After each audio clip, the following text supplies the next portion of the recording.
अवतरित होकर भाग्य विधाता भाग्य हमारे जगा रहा। परमात्म शक्तियों वरदानों को प्यार से हम पर बरसा रहा। पधारो जी आप हमारे द्वार, पधारो जी आप हमारे द्वार। स्वीकारो निमंत्रण, स्वीकारो निमंत्रण। स्वागत है स्वागन, पधारो जी आप हमारे द्वार, पधारो जी आप हमारे द्वार। आप लुटाए अनुभव की खान, सबको कराए अमृत का पान। आप लुटाए अनुभव की खान, सबको कराए अमृत का पान। शिव स्मृति में हम करते हैं, शिव स्मृति में हम करते हैं आपका अभिवादन। पधारो जी आप हमारे द्वार, पधारो जी आप हमारे द्वार। स्वीकारो निमंत्रण, स्वागत है। तो दीदी जी बहुत बहुत स्वागत है। भाई और बहनों, हमारे लिए तो दीदी जी जो है वो हमारे अलौकिक मदर है, अलौकिक माता, क्योंकि हम आप ही के मुखवंशावली, वैसे ब्रह्मा मुखवंशावली, लेकिन 1996 में यूथ विंग का शिविर हुआ और उसके द्वारा ही हम आपके द्वारा ही पैदा हुए इस रीति से। तो हमारे लिए तो आप बहुत बहुत विशेष है, लेकिन सारे यज्ञ के लिए आप विशेष है।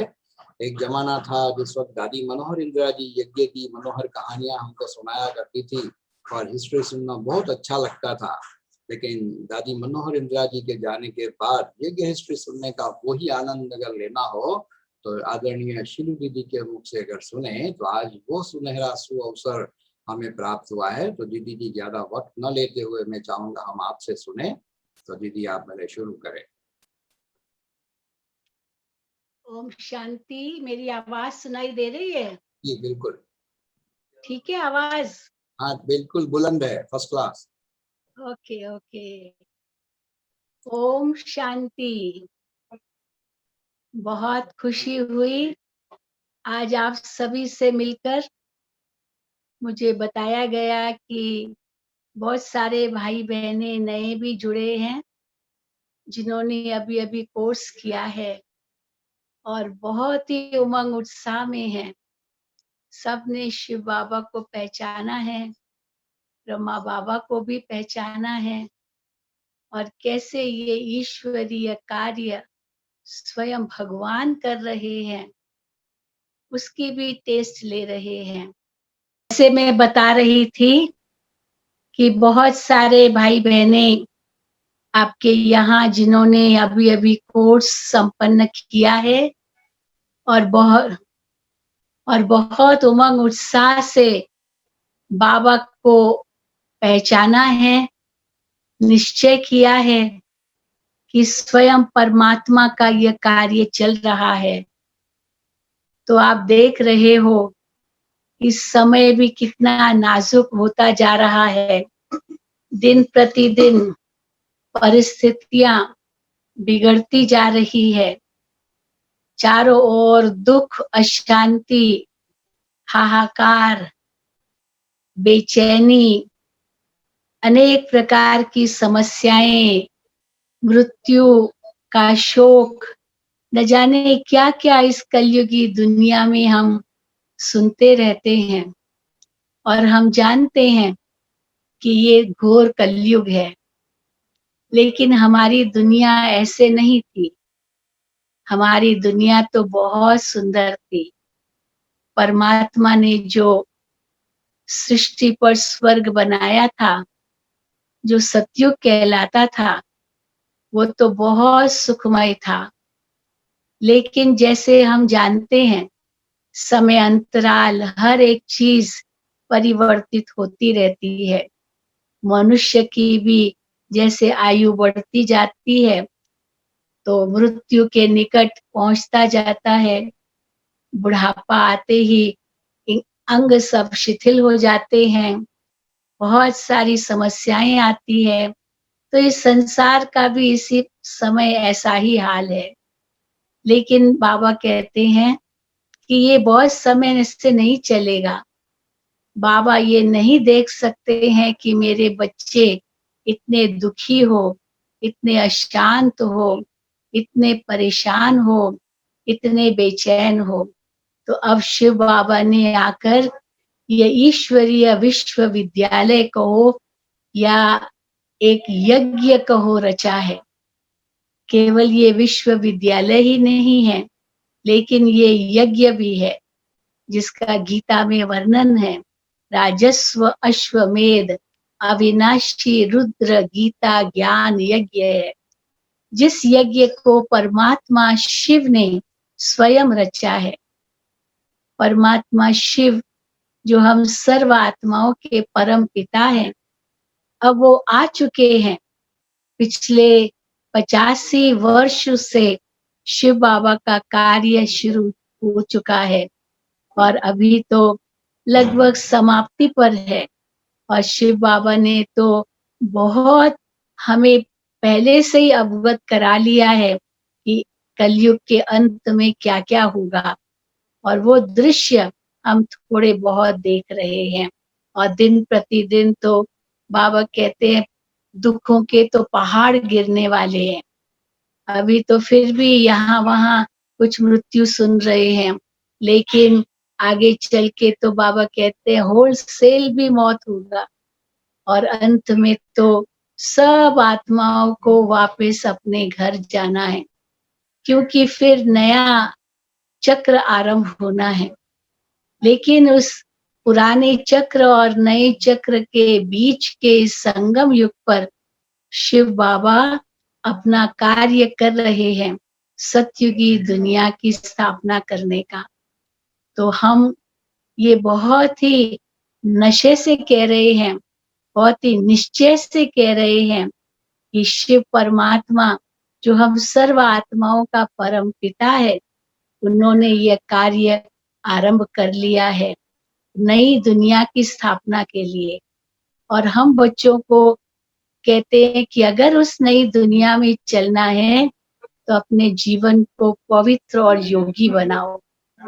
बिना पवित्रता के, बिना परमात्मा की याद के आत्मा पावन नहीं बन सकती है। और पावन अगर नहीं बनेगी तो नई दुनिया में कैसे आएगी। इसलिए परमात्मा कहते हैं अब सब संबंध मेरे से जोड़ो। तो ये शिव बाबा ने आज से 85 साल पूर्व पिता श्री ब्रह्मा बाबा के द्वारा सुनाया है। वो तो बहुत कुछ बातें आपने संगम युग की सुनी है, पर मुझे अभी कहा गया है कि पिता श्री ब्रह्मा बाबा और कैसे इस ईश्वरीय विश्वविद्यालय की स्थापना हुई, उसके बारे में मैं आपको बताऊं। वास्तव में इस ईश्वरीय विश्वविद्यालय का फाउंडर स्वयं निराकार परम पिता परमात्मा है, जिन्होंने पिता श्री ब्रह्मा बाबा को अपना माध्यम बनाया, जिनका फोटो देख रहे हैं, जो हमारे लिए एक बहुत ही आदर्श है। परमात्मा ने इनको अपना माध्यम बनाया। ये वही आत्मा है जो सतयुग के आदि में सर्वगुण संपन्न 16 कला संपूर्ण निर्विकारी आत्मा थी, श्री कृष्ण के रूप में थी। और कैसे परमात्मा ने इनके अंतिम जन्म में वो भी बुढ़ापे में इनका माध्यम लिया और इनके द्वारा यह ईश्वरीय ज्ञान और राजयोग सिखा रहे हैं। तो जैसे आप जानते हैं कि पिताश्री ब्रह्मा बाबा, जिनका पूर्व नाम दादा लेखराज था, आप बहुत ही धार्मिक वृत्ति के व्यक्ति थे। आप गीता पाठी थे, विष्णु की भक्ति करते थे, बहुत ही शास्त्र आपने पढ़ डाले अपने जीवन काल में। आपका बचपन तो बहुत साधारण रूप से बीता। आप एक साधारण परिवार के थे। आपके पिताजी तो एक गांव के स्कूल मास्टर थे। तो साधारण जीवन होते हुए भी लेकिन इनके विचार बहुत ऊंचे थे।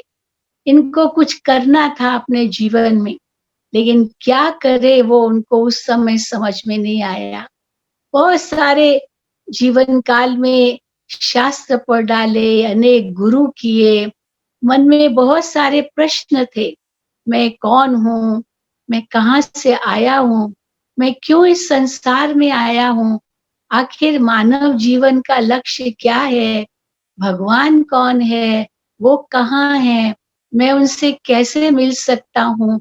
तो इस प्रकार के मन में प्रश्न उनके बहुत थे और अक्सर वे गुरुओं के पास जाते थे।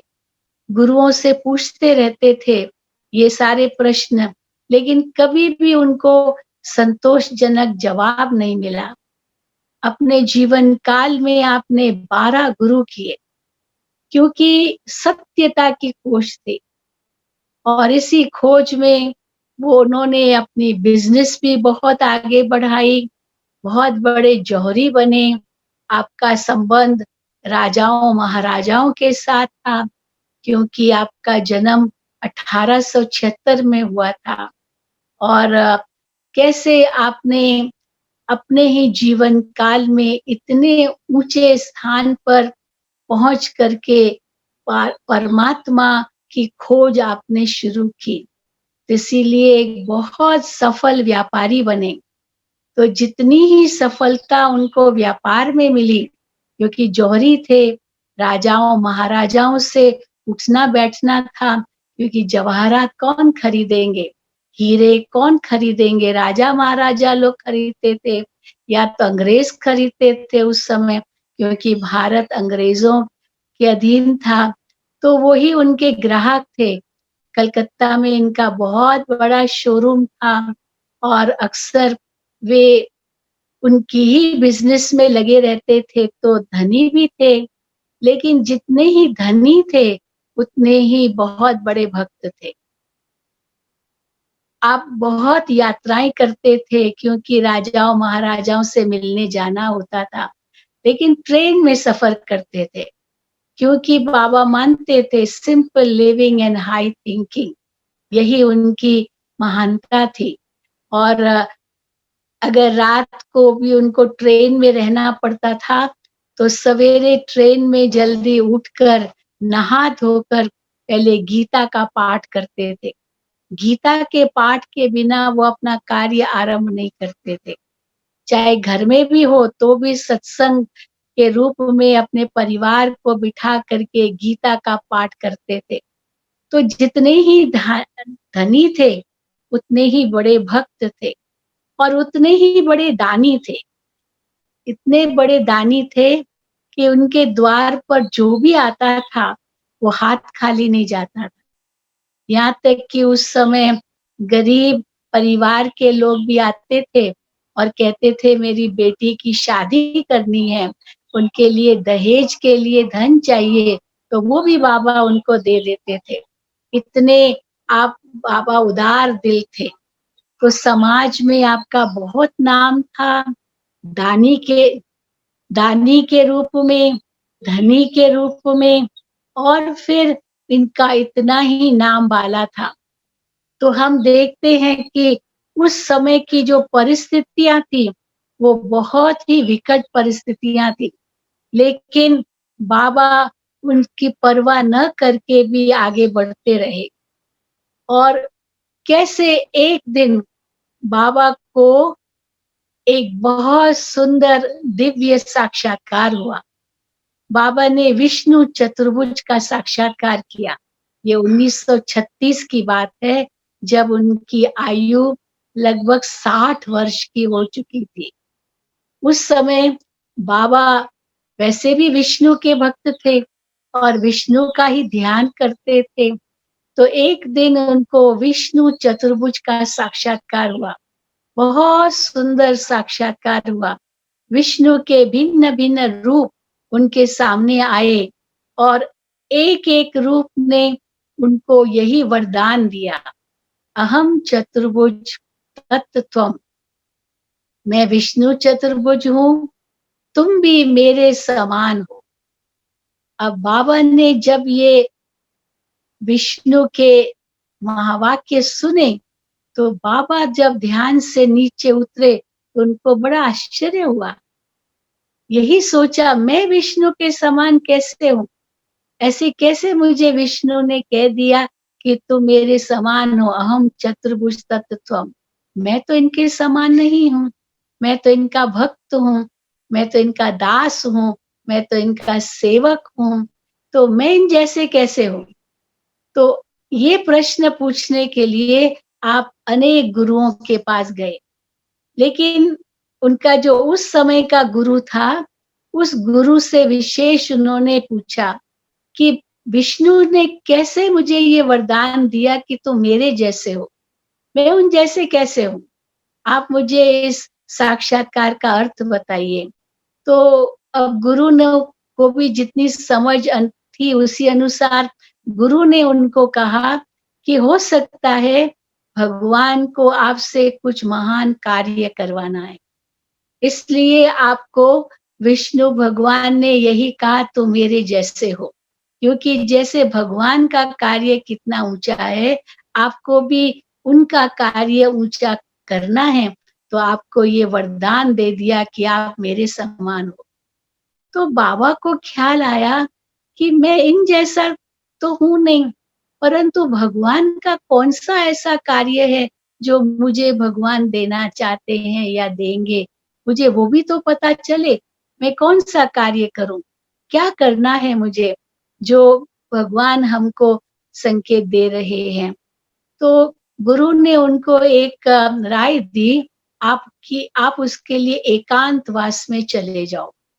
एकांत में आप विष्णु का ध्यान करो, तो देखो आपको इस प्रश्न का भी उत्तर मिल जाएगा। तो बाबा, उनका पूर्व नाम तो दादा लेखराज था और कैसे लखीराज बाबू के नाम से आप प्रसिद्ध थे। तो बाबा को आया कि मैं एकांत में चला जाऊं, तो बाबा बनारस चले गए, क्योंकि बनारस में उनके कई मित्र थे। तो एक मित्र उनका हमेशा उनको बुलाता रहता था कि आप यहाँ आकर के थोड़ा विश्राम करिए। तो बाबा बनारस गए और वहाँ रोज संध्या काल उनके बगीचे में पेड़ के नीचे कैसे आप विष्णु का ध्यान करते थे। तो अचानक बनारस में एक दिन बाबा को इस कलयुगी सृष्टि के महाविनाश का साक्षात्कार हुआ। बाबा ने देखा कि कैसे 3 प्रकार से इस कलयुगी दुनिया का विनाश हो रहा है। एक तरफ बाबा ने देखा कि अणु बम गिरा रहे हैं, और जहां वो अणु बम गिरता है वहां आग निकलती है, और उस आग की चपेट में मनुष्य और सारी प्रकृति आकर सब कुछ जलकर राख हो जाती है। फिर थोड़ी देर में बाबा ने देखा कैसे गृह युद्ध हो रहा है, और उस गृह युद्ध में कितने लोग मारे जा रहे हैं, और चारों ओर खून ही खून, खून ही खून, खून की नदियां बह रही है।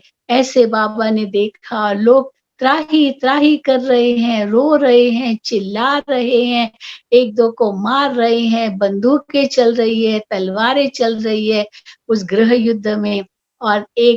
और थोड़ी देर में बाबा ने देखा ये एक शमशान घाट, सब मर गए। हाँ, जैसे बिल्कुल चारों ओर शमशान, मृत्यु ही मृत्यु। और धीरे धीरे बाबा ने देखा कि किस प्रकार ये संसार तबाही हो रही है उसकी। और फिर बाबा ने एक तीसरा साक्षात्कार किया, जिसमें बाबा ने प्राकृतिक आपदाओं के द्वारा विनाश देखा।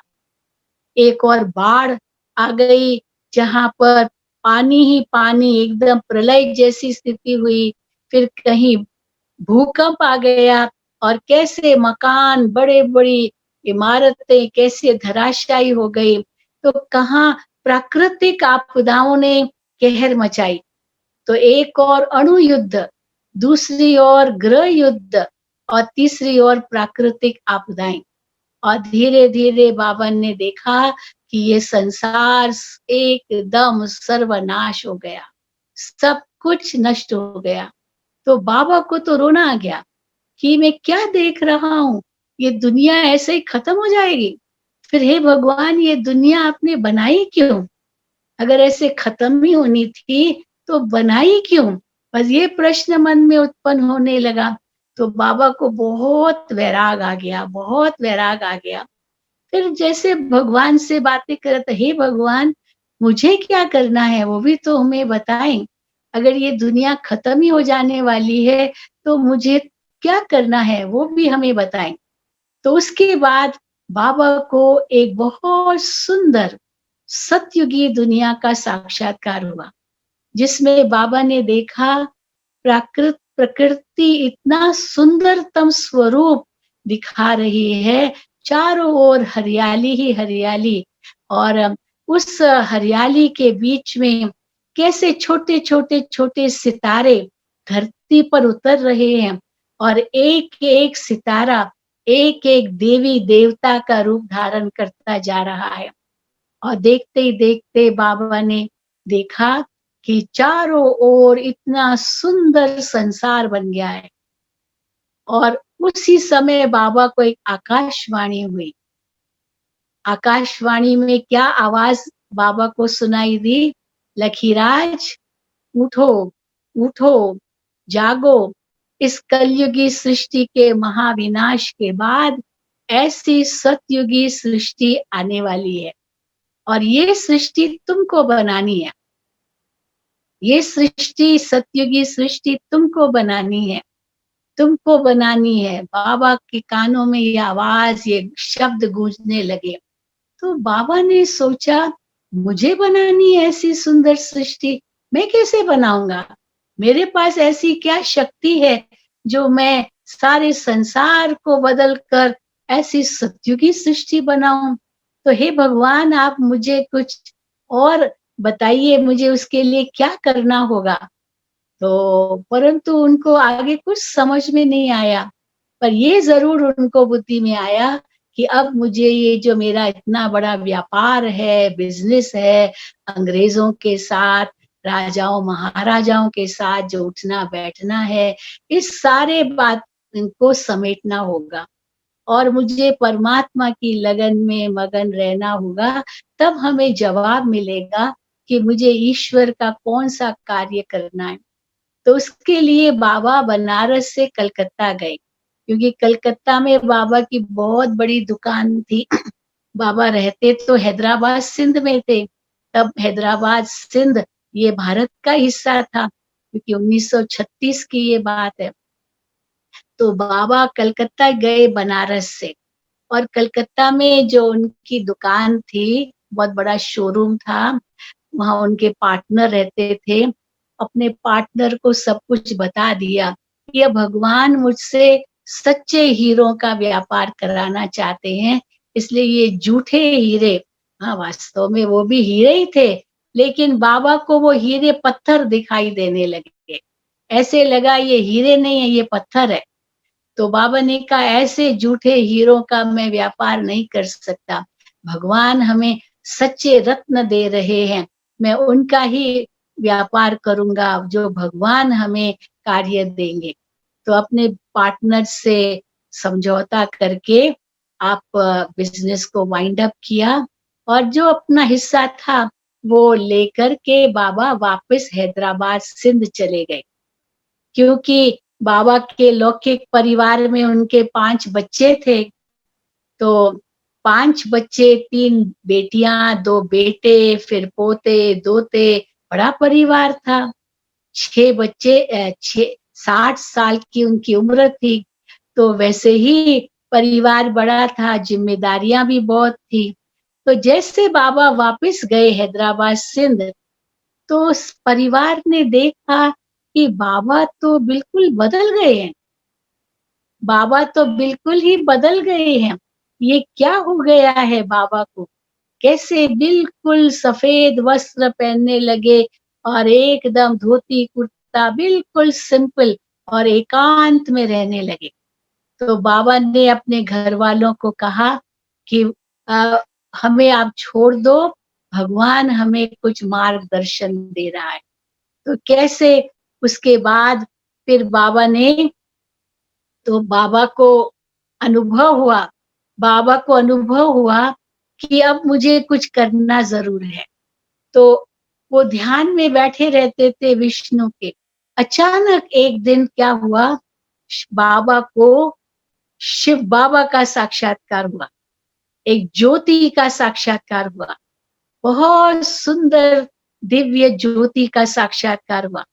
और उस दिव्य ज्योति ने उनको जैसे उनके उनके बाबा ने अनुभव किया कि वो दिव्य ज्योति मेरे में प्रवेश हो गई। और इतना तेज बाबा ने देखा, इतना प्रकाश, इतनी शक्ति बाबा ने अनुभव की। और उनके परिवार वाले बाबा को देखते रहे, ये बाबा को क्या हो रहा है। उनकी भ्रुकुटी से इतना प्रकाश आ रहा था, उनकी आंखों में इतना तेज था, और उनके मुख से कुछ शब्द निकल रहे थे जो उनके घर वालों ने सुना। और क्या थे वो शब्द? निजानंद रूपम शिवोहम शिवोहम, ज्ञान स्वरूपम शिवोहम शिवोहम, प्रकाश स्वरूपम शिवोहम शिवोहम। वास्तव में शिव परमात्मा ने उनके तन में दिव्य प्रवेश किया, और दिव्य प्रवेश करके उनके द्वारा कैसे अपना परिचय दिया कि मैं कौन हूँ। मैं ज्योति हूँ, मैं प्रकाश स्वरूप हूँ, मैं ज्ञान का सागर हूँ, मैं शांति का सागर हूँ, मैं प्रेम आनंद शक्ति का सागर हूँ। ये शिव परमात्मा ने अपना परिचय उनके मुख द्वारा दिया। और जब बाबा ध्यान से नीचे उतरे, तो घर वालों ने पूछा, बाबा आपने क्या अनुभव किया, क्या आपने देखा? ये कैसी आवाज आपके मुख से निकल रही थी? क्योंकि वो बाबा की आवाज नहीं थी, जैसे कि आकाशवाणी उनके मुख से निकल रही थी। ये कौन बोल रहे थे? तो बाबा ने कहा, मुझे कुछ मालूम नहीं है, बस एक दिव्य प्रकाश था, एक ज्योति थी, बहुत तेज था, बहुत शक्ति थी, और वो प्रकाश मेरे अंदर प्रवेश हो गया। ये मैंने अनुभव किया। अब उस शक्ति को क्या मुझसे करवाना है, मुझे कुछ मालूम नहीं है, इसलिए मैं कुछ और आगे नहीं जानता हूँ। तो इसीलिए अब मुझे कुछ पता नहीं है, तो इसलिए अब क्या करना है ये भी मैं नहीं जानता हूँ। तो फिर तो उसके बाद बड़ी आश्चर्यजनक बातें हुई, इतनी आश्चर्यजनक बातें हुई जो बाबा खुद नहीं समझ सके कि ये क्या हो रहा है। क्योंकि उनके परिवार वाले जैसे बाबा को देखते थे, तो बाबा गुम हो जाता था। वो सफेद वस्त्रधारी एक बुजुर्ग व्यक्ति वो गुम हो जाता था, और उसकी जगह एक श्री कृष्ण की छवि उनके सामने आ जाती थी। श्री कृष्ण मोर मुकुटधारी जैसे उनके सामने खड़ा है, और बहुत ही सुंदर स्वरूप बाबा ने देखा, बाबा का लोगों ने देखा। तो कैसे बाबा उजल और श्री कृष्ण वहां खड़े हैं। अब लोगों को समझ में नहीं आया ये क्या हो रहा है, कुछ भी समझ में नहीं आया, क्योंकि बाबा तो जैसे आनंद मग्न थे, बाबा ओम की ध्वनि करते थे और लोग जो सभा में बैठे होते थे उनको बाबा से श्री कृष्ण का साक्षात्कार होने लगा। ओम की ध्वनि करते करते कृष्ण का दर्शन बाबा से करते थे। अब ये बात चारों ओर फैल गई। केवल बाबा के सामने ही नहीं अनुभव करते थे, लेकिन घर बैठे भी अनुभव करते थे। घर बैठे कैसे देखते थे कि श्री कृष्ण उनके सामने खड़ा है, बहुत प्यारा सा छोटा मिचनो श्री कृष्ण, और कैसे अचानक उनके नजदीक जा रहे हैं, ध्यान में वो देखते थे उनके नजदीक जा रहे हैं तो वो दूर हो जाता है और उनकी जगह ब्रह्मा बाबा खड़े हैं। एक बूढ़ा व्यक्ति खड़ा है सफेद वस्त्रधारी, और श्री कृष्ण पीछे से कहता है अगर मेरे से मिलना है तो इनके पास जाओ, मैं इनके पास ही तुमसे मिलूंगा, मैं ऐसे नहीं मिलूंगा, इनके पास जाओ।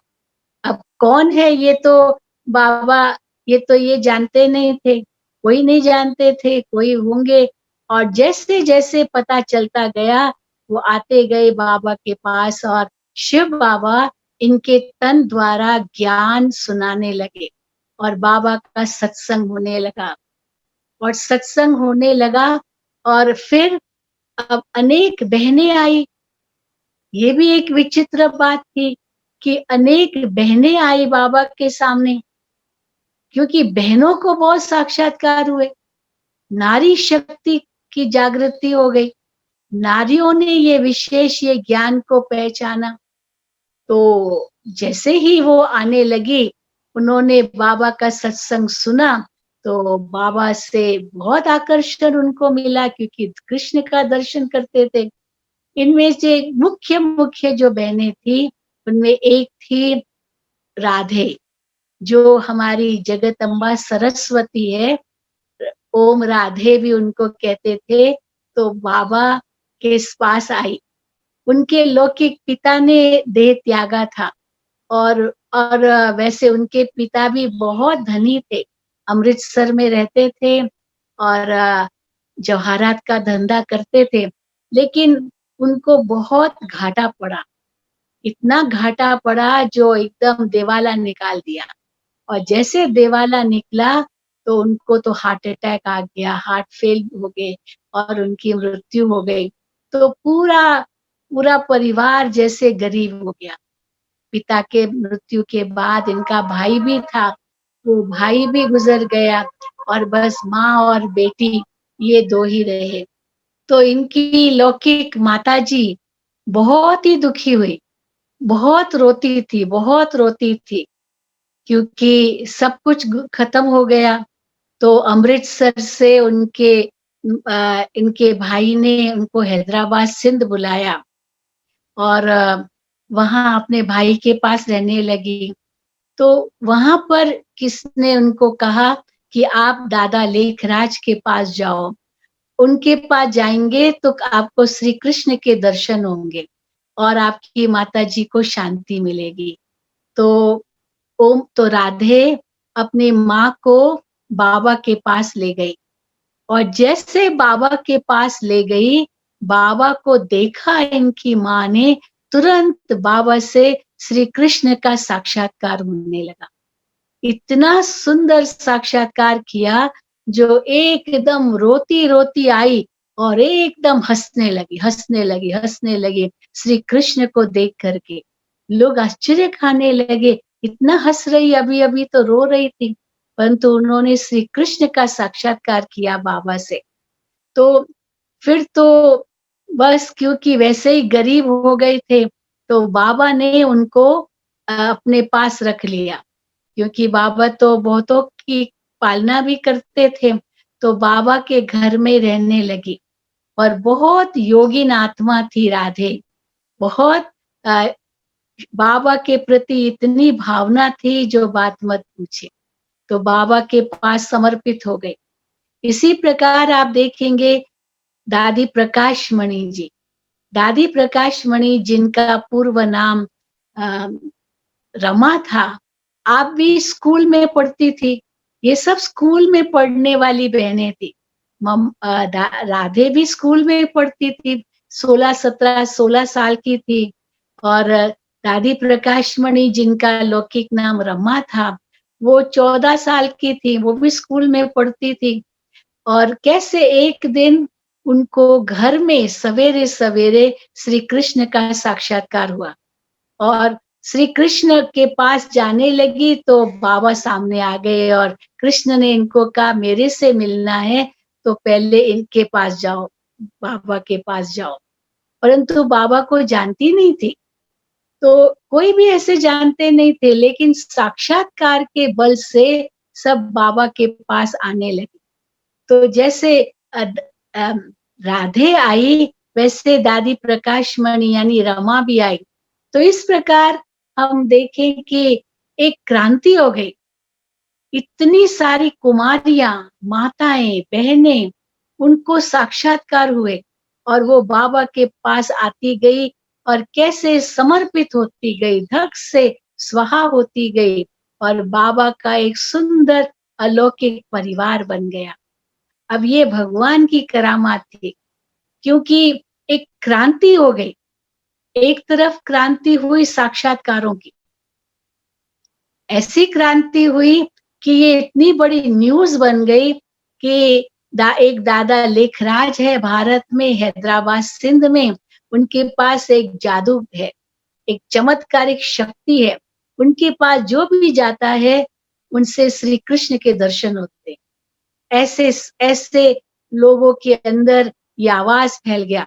यहाँ तक कि अमेरिका के अंदर एक टाइम मैगजीन निकलती है, जो इंटरनेशनल मैगजीन है, उस मैगजीन में भी ये लेख छपा और उस लेख में ये जैसे अनुभव कराया कि ये कृष्ण से मिलने के लिए ये कैसे गोपिकाएं जा रही है, इस प्रकार का अनुभव कराया। तो एक और था साक्षात्कारों का की क्रांति, दूसरी ओर फिर ये कन्याएं, माताएं उस समय बाबा के पास आई, जबकि वो समाज ऐसा था उस समय 1936 का समाज, एक और अंग्रेजों का राज्य था। तो माताएं, कन्याएं तो जैसे घर से निकलती नहीं थी। पुरुष प्रधान समाज था और पुरुष प्रधान समाज होने के कारण स्त्रियों को कोई हक भी नहीं था। कोई सोशल एक्टिविटीज भी स्त्रियों के लिए नहीं होती थी और अगर कोई विधवा बन गई तो उनके लिए खैर नहीं, क्योंकि उनको तो सब बहुत तिरस्कार से देखते थे, उनके नजदीक भी नहीं आने देते थे। ऐसा था, नारियों के प्रति शोषण था, तिरस्कार था, तो बहुत कष्ट उठाती थी माताएं, बहनें। तो इसलिए और यहाँ तो एक क्रांति हो गई कि नारी में एक बहुत बड़ी अद्भुत शक्ति आ गई। तो एक और साक्षात्कारों की क्रांति, दूसरी ओर कुमारियां, माताएं आने लगी और फिर बाबा ने, शिव परमात्मा ने बाबा के द्वारा एक ऐलान किया। अभी सबको प्रतिज्ञा करनी है कि हम अपने जीवन को पवित्र और योगी बनाएंगे, क्योंकि पवित्रता के बल से, योग के बल से ही ये संसार परिवर्तित होकर सतयुग आएगा। तो इसीलिए सब जो भी कुमारियां थी, माताएं थी, कुछ परिवार के परिवार भी बाबा के पास आ गए और सब समर्पित हो गए और सब ने प्रतिज्ञा की कि हम अपने जीवन को पवित्र और योगी बनाएंगे। बस फिर क्या था, ये इतना बड़ा हाहाकार हो गया उस समय, क्योंकि लोगों के अंदर तो एक ऐसा डर बैठ गया कि ये तो जो यहाँ वहां जाएगा उसको पवित्र और योगी बनना पड़ेगा।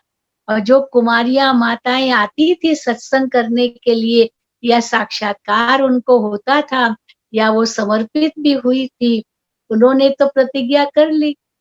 तो जो पुरुष लोग थे उन्होंने हंगामा किया कि ऐसे कैसे हो सकता है, ये कुमारियां, माताएं ऐसे पवित्रता की प्रतिज्ञा कर ली और बाबा ने ऐसे करा लिया, इनको क्या अधिकार है, ये तो हमारा परिवार ही उजड़ जाएगा, हमारे वंशज उजड़ जाएंगे। बहुत कुछ उन्होंने कहा, लेकिन बाबा ने इनका सामना किया बाबा ने कहा ये मैं नहीं कर रहा हूँ, ये मेरा नहीं है, ये मेरी शक्ति नहीं है, न मैं किसको साक्षात्कार करा रहा हूँ, न ही मैंने इसको कोई प्रतिज्ञा करवाई है। ये तो निराकार परम पिता परमात्मा ने ये कार्य किया है, शक्ति सारी उनकी है। मुझे भी जब कहा कि अपने आप को समर्पित कर दो परमात्मा के आगे, पवित्र बनो, योगी बनो, तो मैंने भी शिव परमात्मा का आदेश स्वीकार किया और अपने जीवन को पवित्र योगी बनाया। मैं तो अपने परिवार में रहता हूँ, क्योंकि बाबा की पत्नी थी, बच्चे थे, तो सब थे ही, साथ में ही रहते थे, और ये एडिशन होता गया। तो बाबा ने बहुत सामना किया, तो लोगों ने इसका बहुत विरोध किया, लेकिन बाबा तो बिल्कुल निर्भय रहे। लेकिन फिर बाबा ने देखा कि जो छोटी-छोटी बालिकाएं थी, जो 18 साल से कम थी, जिनका माना माता-पिता नहीं थे ज्ञान में या वो नहीं समर्पित हुए थे, तो बाबा ने तो उन सबको कहा कि आप लोग तो वापस जाओ अपने घरों में, क्योंकि आप तो नाबालिग हो, इसलिए आपको तो जाना पड़ेगा। लेकिन जो और थे, उन सब के साथ बाबा कराची चले गए। हैदराबाद सिंध से कराची चले गए। हैदराबाद सिंध और कराची के बीच में अंतर इतना था जैसे बॉम्बे और पूना, इतना अंतर था। और कराची सागर के किनारे था और हैदराबाद एक छोटा सा शहर था। तो बाबा हैदराबाद से कराची चले गए। वहाँ बहुत बड़े-बड़े भवन बाबा ने किराए पर लिए और उन भवनों में जो भी बाबा के साथ थे, वो उन भवनों में रहे और ये 14 साल उन्होंने तपस्या की। आप सोच सकते हैं 1937 में कराची में आए और 37 से लेकर के 1950 तक 13-14 साल वहाँ तपस्या की। एक ही छत्र छाया के नीचे रहे, बाहर की दुनिया नहीं देखी कराची में। और इसी बीच संसार में बहुत परिवर्तन आ गया। एक तरफ तो आप जानते हैं 1939 से लेकर 1945 39 से लेकर 45 तक एक विश्व युद्ध हुआ। दूसरा विश्व युद्ध 6 साल तक चला, 1939 से लेकर 1945 तक। और इन 6 सालों में दुनिया में इतनी तबाही आई, लाखों लोग मारे गए विश्व युद्ध में। और पर ये संस्था वहां ही सुरक्षित रही कराची के अंदर। फिर दूसरी बात, भारत के अंदर भी आंदोलन शुरू हुआ। अंग्रेज देश छोड़ो महात्मा गांधी के सानिध्य में। और कैसे 1947 में भारत आजाद हुआ, लेकिन बंटवारा हुए बिना अंग्रेज गए नहीं।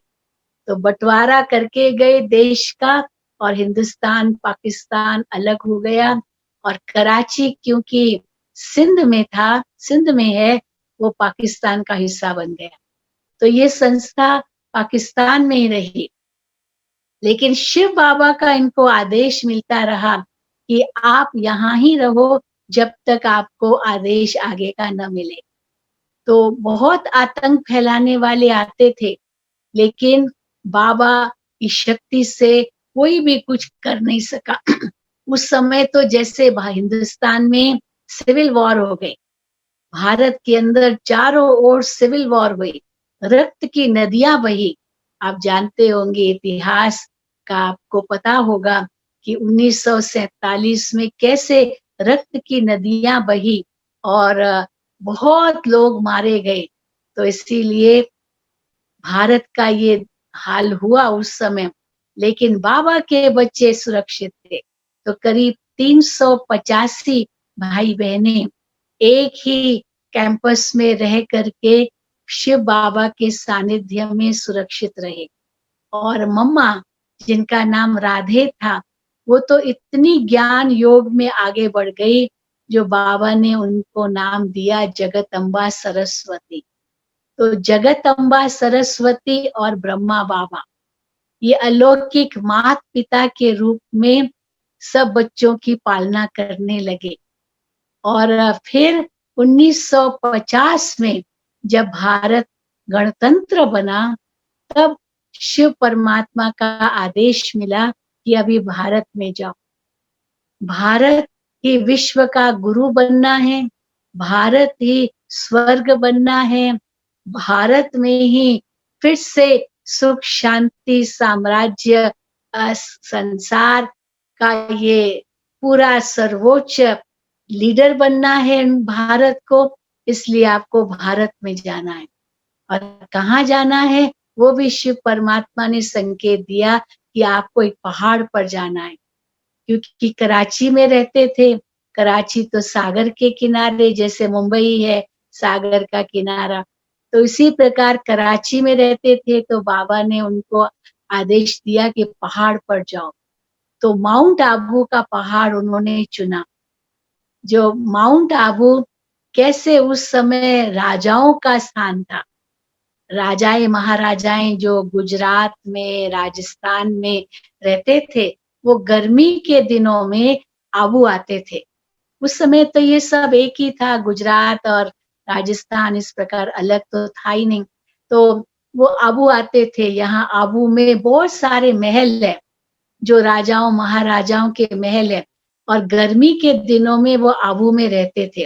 अप्रैल मई जून ये 3 महीना आबू में रह करके अपना जो कैपिटल है, वो राजधानी आबू को बनाई थी। तो फिर वापस चले जाते थे। जुलाई अगस्त सितंबर में तो आबू में बहुत बारिश पड़ती थी। अक्टूबर नवंबर दिसंबर जनवरी फरवरी मार्च तो बहुत ठंडी होती थी, तो वो वापस जाते थे। लेकिन फिर मार्च एंड में अप्रैल में आ जाते थे, और यहाँ उनका ग्रीष्मकालीन राजधानी चलती थी। तो चारों ओर आबू में पैलेसेस है, बहुत बड़े महल है। Jaipur palace, Jodhpur palace, Bikaner palace, Alwar palace, liberty house भी है यहाँ पर, और भी कई हैं इनके अलग अलग राजाओं के महल। तो जब भारत गणतंत्र बना, स्वतंत्र ही बन गया, तो उसके बाद जो यहाँ राजाएं महाराजाएं थे, उनकी राजाई तो चली गई, क्योंकि प्रजातंत्र आया भारत के अंदर। तो फिर इन राजाओं ने यहाँ पर जो भी इनके महल थे, या तो ये स्कूल बना दिया, या तो होटल बना दिया, या तो हॉस्टल बना दिया, तो या तो किराए पर दे दिया।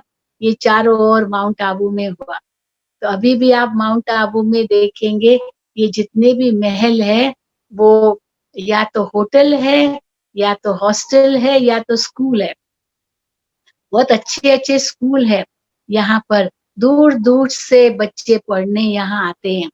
जैसे और देहरादून या और जगह कहीं जाते हैं, तो माउंट आबू में भी आते हैं। बहुत अच्छी पढ़ाई यहाँ के स्कूलों में होती है।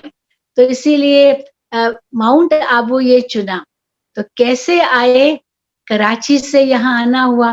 तो 1950 में जब भारत गणतंत्र बना, 26 जनवरी के बाद शिव बाबा का संदेश मिला, आदेश मिला कि अभी पहाड़ पर जाओ।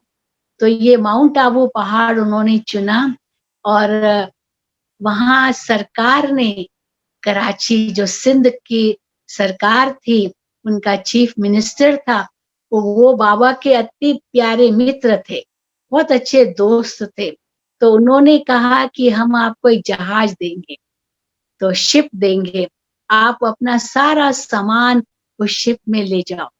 क्योंकि जो 1947 में हिंदू लोग वहां से भाग कर आए थे, या सिख लोग, हिंदू लोग, या जो भी वहां पाकिस्तान से भारत में भाग के आए थे, वो तो हाथ खाली आए थे, नंगे पैर आए। जो थोड़ा बहुत उनका कुछ सामान था वो ला सके, नहीं तो जेब खाली नंगे पैर हाथ खाली उनको आना पड़ा, अपना सारा धन माल मिलकियत सब कुछ छोड़ना पड़ा, क्योंकि उनके लिए एक बहुत बड़ी चुनौती थी। उनको यही कहा जाता था कि आप यहाँ पाकिस्तान में रहना है तो मुसलमान बनना पड़ेगा, या तो मुसलमान बन जाओ, या तो हिंदुस्तान चले जाओ, या तो सर कटवाओ, या तो मार डालेंगे, या तो मुसलमान बन जाओ, या तो हिंदुस्तान जाओ और वो भी हाथ खाली जाओ। अब ये सोचते थे हम हाथ खाली जाएं वो बेहतर है, बजाय कि हम धर्म बदलें या हम मारे जाएं। तो कैसे भागते हुए नंगे पैर हिंदुस्तान में आए, और परंतु बाबा की कैसे रक्षा हुई। आते थे आतंक फैलाने वाले लोग, वही करते थे, तो उन्होंने वो भी आते थे और पूछते थे आप लोग कौन हो, आप लोग हिंदू हो मुसलमान हो कौन हो। तो बाबा हमेशा उनको कहते थे हम खुदाई खिदमतगार हैं, हम खुदा की सेवा में हैं। अब खुदा की सेवा में जो होते हैं वो तो कोई विशेष धर्म के तो नहीं होंगे, उनके लिए मानवता ही धर्म है, तो मानवता धर्म है, इसलिए हमारे लिए तो सब धर्म बराबर है। तो कैसे अ, वहाँ जो चीफ मिनिस्टर था उसने चारों ओर पहरा लगा दिया था ताकि कोई भी इन बहनों को न आए और कुछ उनको कष्ट पहुंचाए। तो देखो ये भी परमात्मा की कितनी बड़ी मेहरबानी थी, कृपा थी और बाबा की दया दृष्टि थी।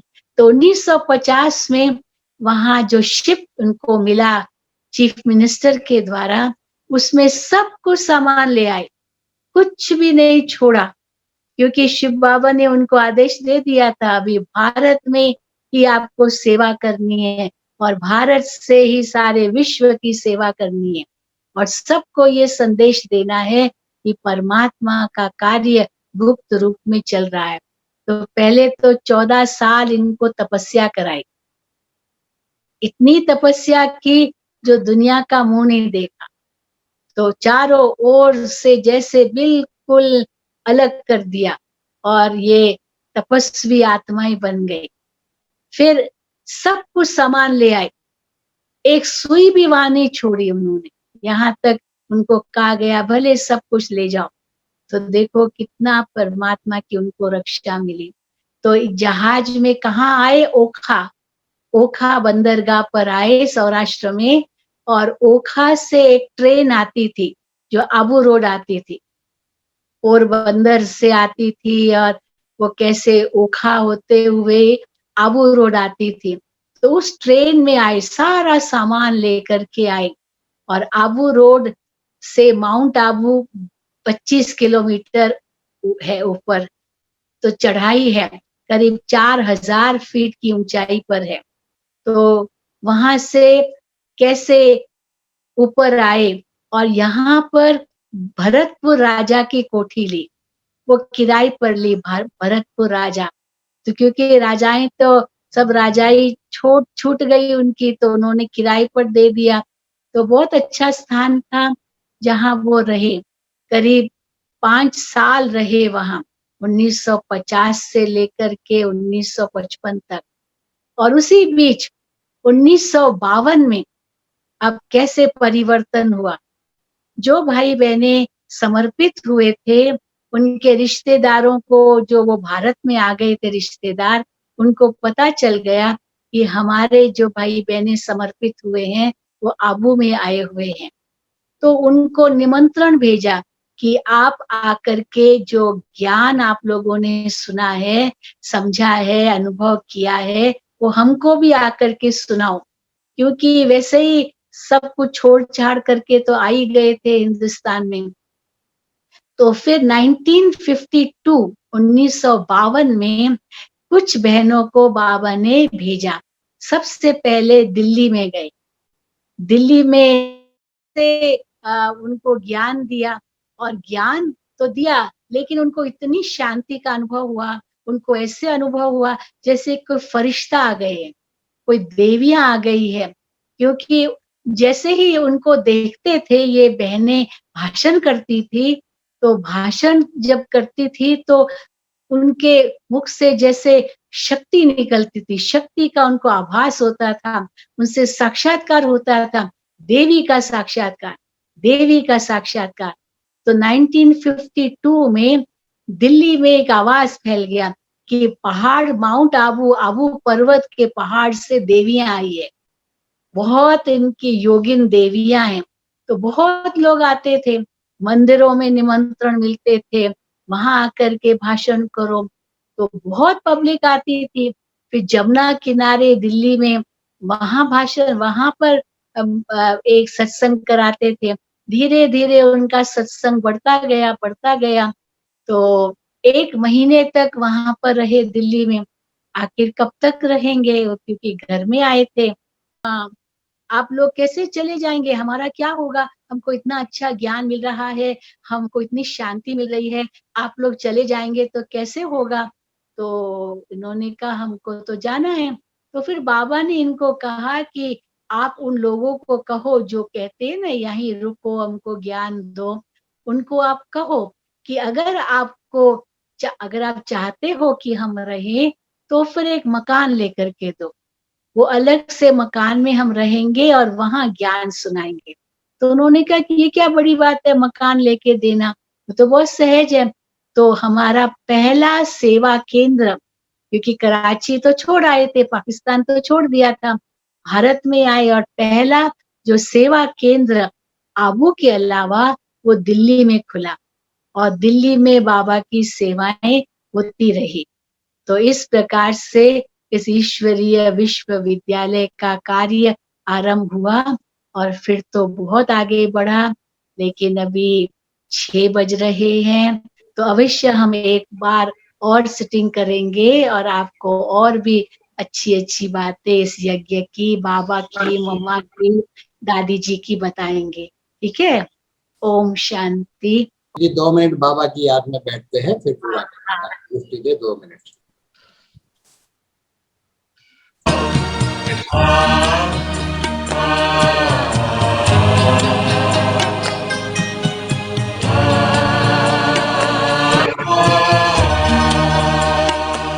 प्यारे अपने परम धाम को छोड़कर प्रेम में नेम अपने सभी तो